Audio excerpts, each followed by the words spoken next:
Fala com a gente. Queremos e precisamos ouvir a tua voz. Fala com a gente. Nosso coração e nossos ouvidos estão abertos e atentos a te ouvir, Espírito Santo. Espírito Santo, fala por mim, em nome de Jesus. E a igreja diz amém e amém. Quero ministrar uma palavra hoje que tem por título o olhar de Jesus. Pode dizer isso comigo? Vamos? Mais uma vez. Olha só o que diz 1 Samuel, capítulo 16, versículo 7, na versão Bíblia Viva. Leiam comigo. Leia bem gostoso, tá bom? Comendo. Vamos lá. Mas o Senhor disse a Samuel: não julgue um homem pelo seu rosto ou sua altura, pois não é este o escolhido. Eu não tomo decisões. Vai.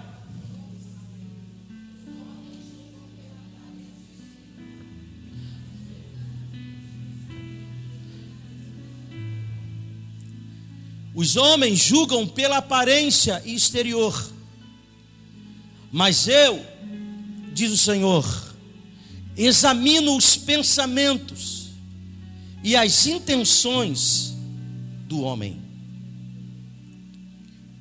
E o seu olhar, como está? A sua forma de ver a vida e as pessoas, como está? Quero lembrar que você não tem raio-x no teu olhar. Você não pode enxergar o interior de ninguém. Talvez a gente de repente só veja no outro, claro, segundo a aparência, ou talvez segundo aquilo que a gente gostaria de ver ou que fosse. A própria Bíblia afirma que os nossos olhares são julgadores. Nós não julgamos como convém. A Bíblia afirma muito categoricamente certa sobre isso. Por isso que eu pergunto, como tem sido o teu olhar? O olhar é uma das características talvez mais profundas e lindas do ser humano.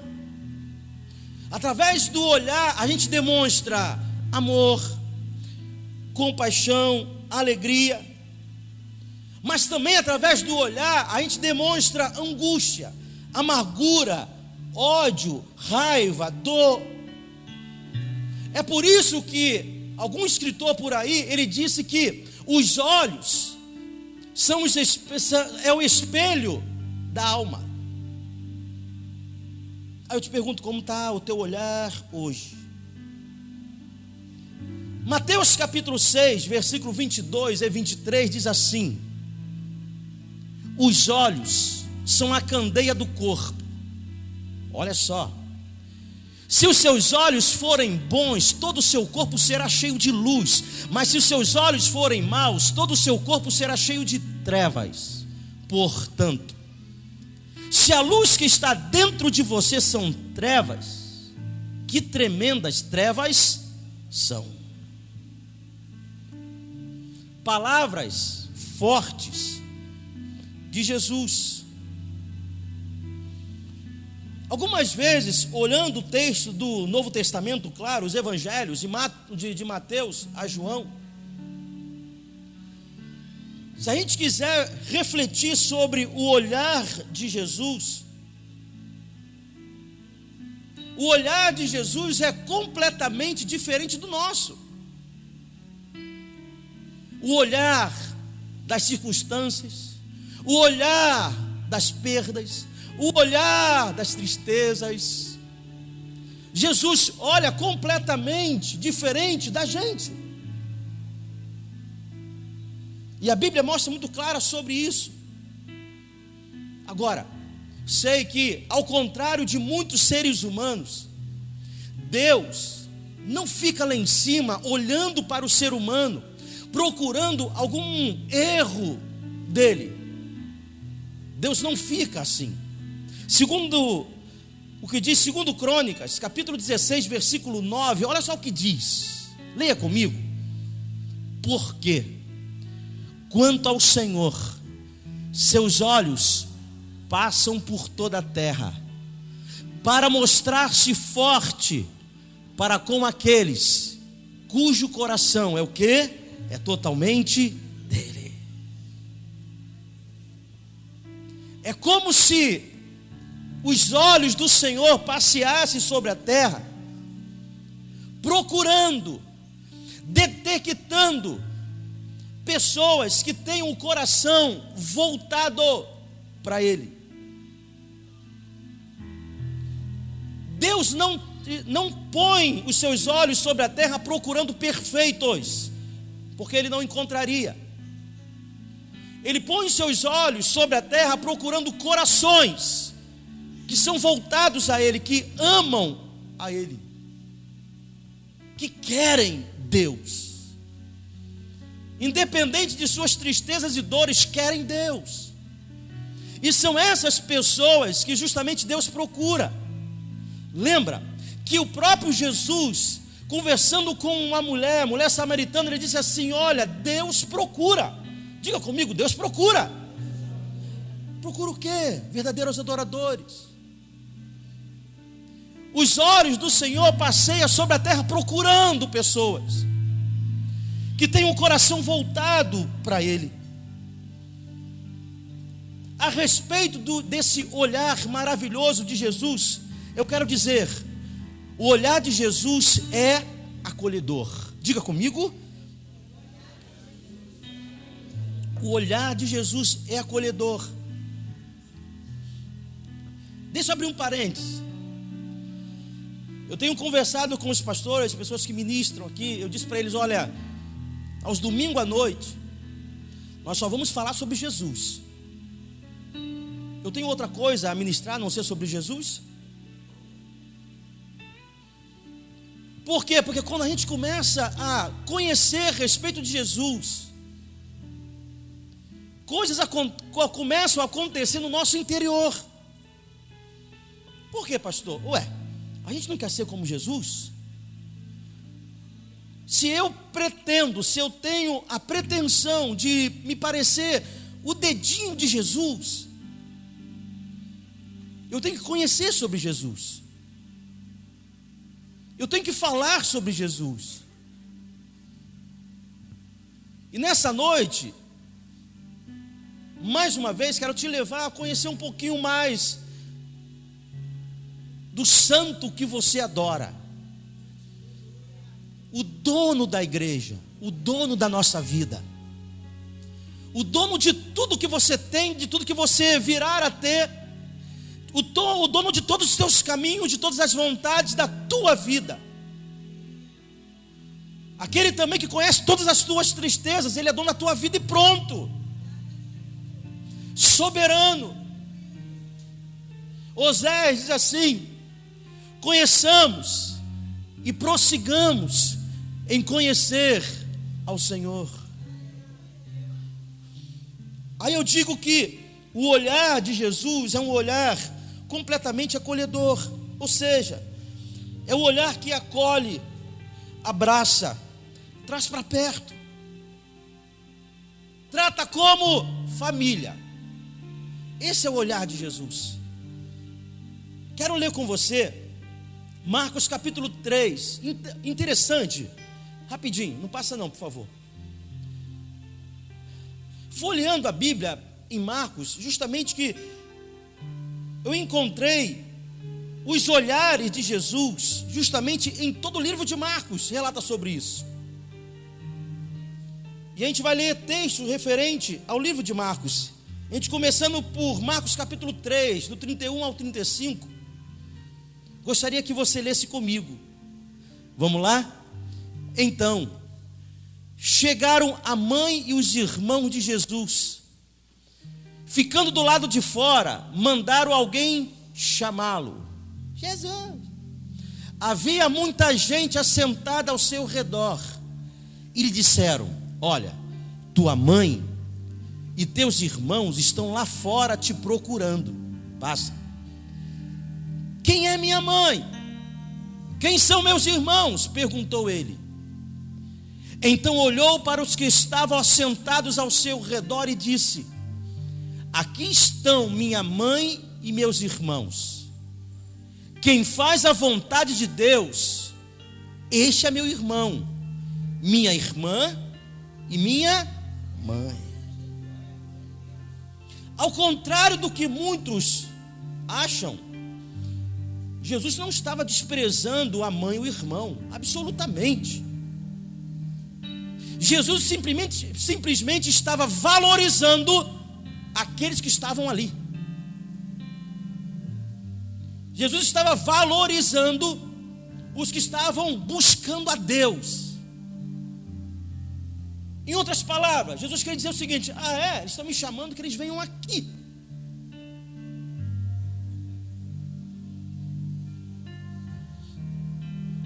Porque naquele momento Jesus estava com um pessoal sedento dele, de ouvi-lo. E o olhar de Jesus completamente acolhedor estava sobre aquele povo ali. Ele poderia sair para atender sua mãe e seu irmão, poderia. Mas Jesus, com sua sabedoria intensa, disse: olha, vocês são meus irmãos, você é minha mãe. Imagine Jesus chegando para você dizendo: você é meu irmão. Ou no dia das mães, Jesus chegando para você dizendo: olha, você é minha mãe. Porque a intenção de Jesus sempre foi essa: acolher as pessoas. Entenda o seguinte: valorizar um não significa desprezar o outro, de maneira alguma, entenda isso. E é justamente isso que Jesus fazia. Sabe que uma das coisas que a gente descobre sobre Jesus, Jesus preferia estar com as pessoas do que ter toda a razão. Pastor, mas ele sempre não tinha razão? Sempre, ele sabia que ele era Deus. Mas o intuito de Jesus era sempre que as pessoas estivessem perto dele, atrair as pessoas. Jesus queria sempre atrair o ser humano até ele. Vejo em Jesus um Deus que não é de exclusão, mas é de inclusão. Até os maus ali, na história de Jesus, até os maus, Jesus fazia a questão de tentá-los incluir em sua vida, fazer parte da vida deles. Por quê? Porque Jesus nunca quis excluir ninguém. Jesus sempre foi um homem acolhedor. Aí, para ter olhos acolhedores, precisamos ter um estoque de perdão. Diga comigo: estoque de perdão. Pergunta para quem está do teu lado: você tem aí um estoque de perdão?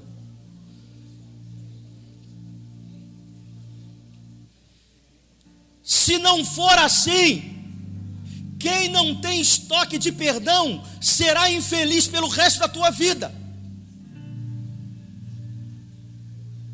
Só sabe viver quem tem um estoque de perdão em sua vida.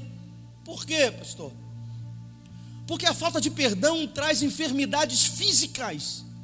Quando nós ministramos aqui num domingo sobre perdão, eu mostrei para a igreja quantas pessoas estão com enfermidade, mas isso não é algo clínico, isso é emocional, é espiritual. Porque não detém em si o estoque de perdão. Algo terrível. A falta de perdão traz demônios, ou seja, atraem demônios. Você sabia que a falta de perdão atrai mais demônios do que feitiçaria e bruxaria? Por quê, pastor? A falta de perdão, dar legalidade, abre a porteira para os demônios entrar e atuar.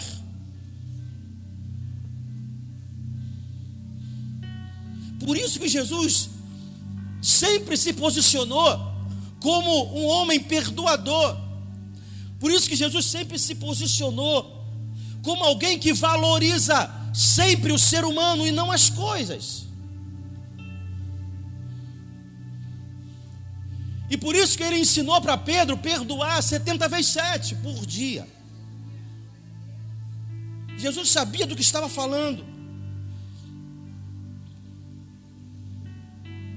Outra coisa que eu me conscientizei, que Deus não está tão interessado que eu faça coisas boas para Ele. Não, pastor, não, gente. Deus quer que eu faça coisas boas para as pessoas em nome dEle. Deus quer que eu cuide das pessoas em nome dEle. Por quê? Que adianta fazer algo para Deus e não cuidar das pessoas?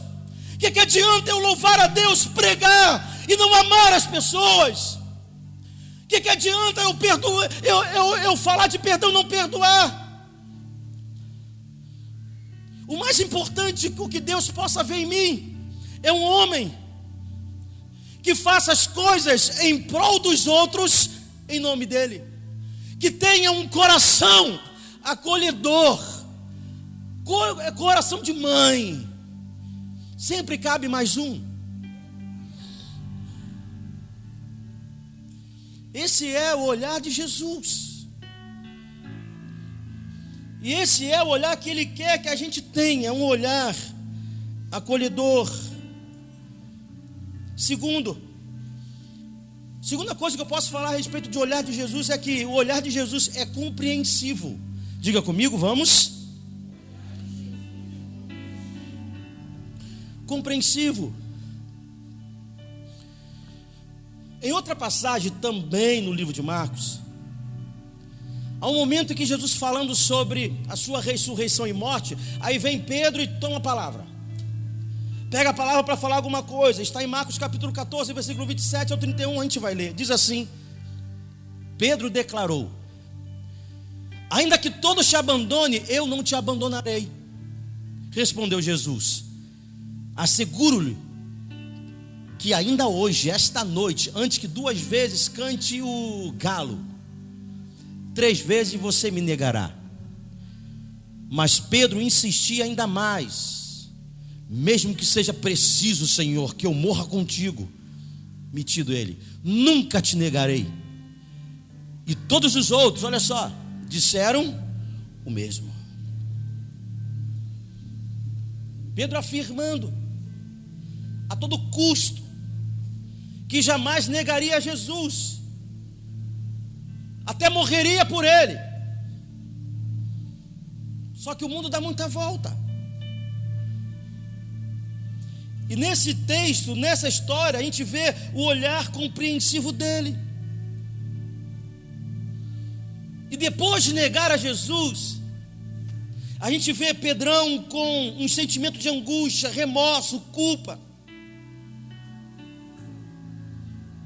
Isso a gente vê justamente em Lucas capítulo 22, leia comigo, 61, 62, diz assim: o Senhor voltou-se e fez o quê?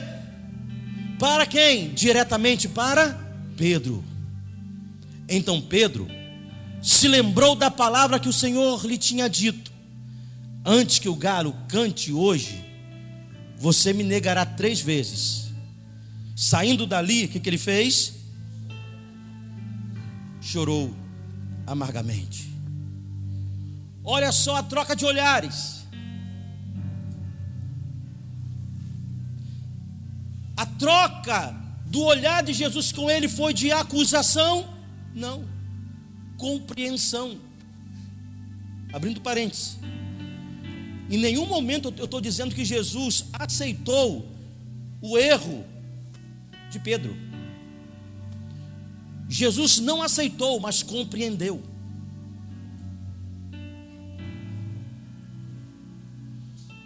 Jesus se volta para Pedro e olha com ele tete a tete. Eu te compreendo, Pedro. Gente, é o mesmo olhar que Jesus tem sobre a tua vida. É o olhar de compreensão. Não aceita os meus pecados, mas me aceita. Não aceita as minhas pecaminosidades, mas me aceita. Não aceita os meus medos, mas compreende.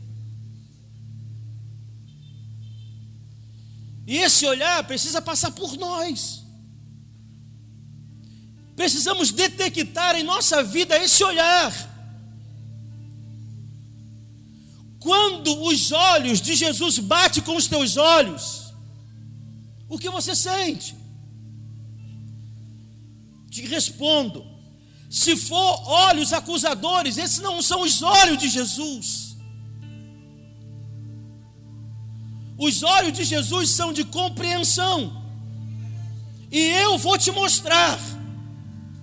Olhos de compreensão não são uma maneira de aturar e nem de permitir pecado. Pelo contrário, os olhos de compreensão te levam à transformação. Olha o que aconteceu com Pedro: foi transformado completamente, por causa dos olhos compreensivos do mestre. E diz a Bíblia que a partir desse momento, Pedro nunca mais foi a mesma pessoa. E diz numa outra história, teve um momento que ele começou a ministrar, a pregar, e de uma vez só, 3.000 pessoas se converteram a Jesus. Olha que olhar compreensivo, ou seja, o olhar compreensivo transforma. Você pode dizer isso comigo? O olhar compreensivo transforma.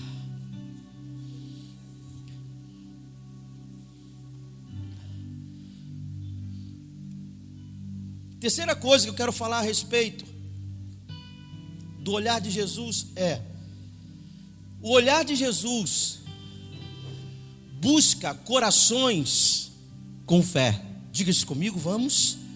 O olhar de Jesus busca corações com fé. No outro texto, também em Marcos, a gente vê o episódio de uma mulher, cura de uma mulher que sofria há anos com fluxo de sangue, ou seja, ela menstruava sem parar. Não tinha OB que dava solução para a mulher. Diz o texto que ela já tinha gasto, muito, e a menstruação não parava. Isso está em Marcos capítulo 5, do 24 a 34. Diz assim, leia comigo. É para ler Bíblia, gente, vamos lá. Vamos. Estava ali certa mulher que havia 12 anos vinha sofrendo de uma hemorragia. Ela padecera muito sob o cuidado de vários médicos, e gastara tudo o que tinha. Mas em vez de melhorar, piorava. Quando ouviu falar de Jesus, chegou-se por trás dele, no meio da multidão, e tocou em seu manto, porque pensava: se eu tão somente tocar em seu manto, ficarei curada. Imediatamente cessou sua hemorragia, e ela sentiu em seu corpo que estava livre do seu. No mesmo instante, Jesus percebeu que dele havia saído poder. Virou-se para a multidão e perguntou: quem tocou em meu manto? Passa. Responderam os seus discípulos: vês a multidão aglomerada ao teu redor e ainda perguntas: quem tocou em mim? Mas Jesus continuou olhando ao seu redor para ver quem tinha feito aquilo. Então a mulher, sabendo o que lhe tinha acontecido, aproximou-se, prostrou-se aos seus pés e, tremendo de medo, contou-lhe toda a verdade. Então ele lhe disse: filha, a sua fé a curou, vá em paz e fique livre do seu sofrimento.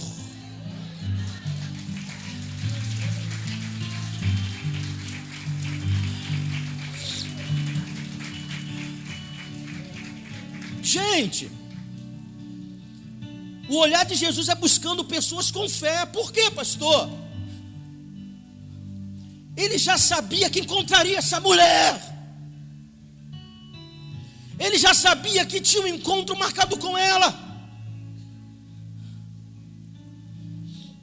E o olhar de Jesus, quando olha para mim e com você, é na expectativa de se encontrar com um homem e mulher que põe a sua fé em ação, tem atitude de fé. Mas por que ele pergunta, quem me tocou? Na verdade, Jesus queria que ela soubesse o que ela tinha feito. O que Jesus queria é que ela soubesse que a atitude dela foi uma atitude de fé, uma atitude de guerreira, uma atitude de uma mulher que não descansou enquanto não recebeu algo da parte de Deus. E Deus fica muito feliz com isso, quando se encontra com um olhar de fé, quando olha para mim e para você e vê um homem e uma mulher que crê, independente das circunstâncias, mas crê, independente de crise, mas crê.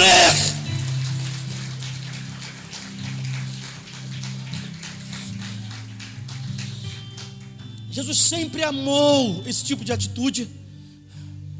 Você lembra também que sempre as mulheres, você lembra também que de repente Jesus se encontra com uma mulher que tinha em casa uma filha doente, quase morrendo. Jesus, cura minha filha. E ela não era judia. Filha, olha, a minha agenda agora é para os judeus. Senhor, mas os cachorrinhos, Senhor, comem das migalhas que caem da mesa dos seus donos. Ela se colocou como humilhada, cachorrinha. E Jesus disse, mulher, grande a tua fé, seja feita conforme o que tu queres.